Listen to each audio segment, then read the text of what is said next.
coastal town in Glenelg Shire that could well be described as vulnerable to climate change on at least 3 counts. With a population of just 351, the township's principal economic asset is the beautiful and immensely popular caravan park. The caravan park is situated on a peninsula formed by an arc in the final reaches of the Surrey River. The estuary has one of the globally rare naturally opening and closing mouths, where its waters might not actually flow to the sea for considerable periods of time. Every so often the river breaches the sandbar, enabling the river to flow. This periodic opening and closing of the mouth has spawned a diverse natural habitat that is not just adapted to this natural event, but is in fact dependent on it. Any change that results in long-term and permanent alteration to the episodic opening and closing of the river would affect systems such as the adjoining wetlands and the indigenous flora and fauna. Equally vulnerable might well be the physical viability of the caravan park itself. Whether by erosion or rising groundwater, the number of viable camping sites might be affected. Such changes in turn could potentially provide fewer recreational opportunities for families who, in some cases, have been staying at the site for generations. Any decline in numbers staying at the site would in turn flow on to affecting the financial structure of the town itself.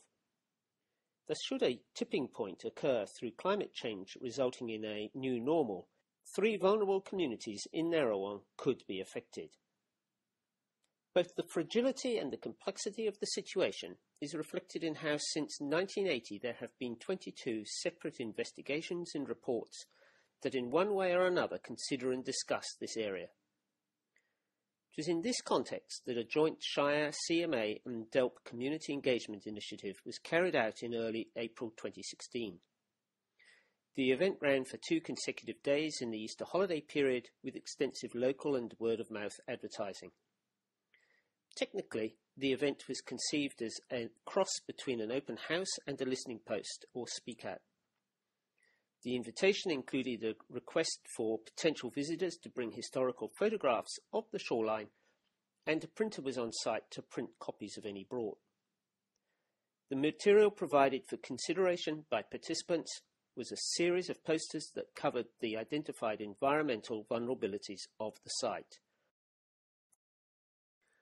On arrival, participants were greeted, welcomed and engaged in conversation. They were encouraged to look at the posters and also the large-scale maps of the area. The most important activity, though, was to record what their individual thoughts and views were about this complex problem. Dad moved back here when I was 5. Yeah. Lord Mayor of Portland. We've met. We had the press out here yesterday, so... Good. So there'll be something in Monday's paper. So what are your thoughts then, Margaret? The first opinions, the river's the big one.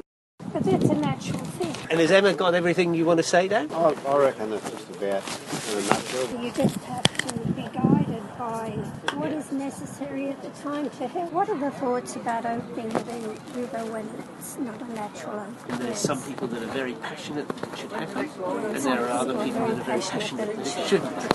The catch-22. Okay. Thank you. Thanks for coming along. Okay. Hopefully we'll see your future. What emerged was interesting and useful. By the end of the second day, over 70 people had visited and participated in the event. The location was appropriate, as were the days and times and the variety of staff, including both genders.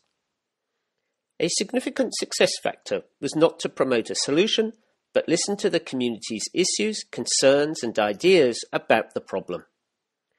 People were supportive of the process, and many people said that the posters were informative.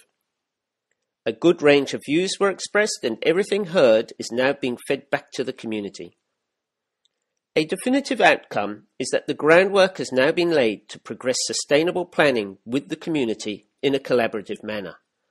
The community that live, work and enjoy this unique place.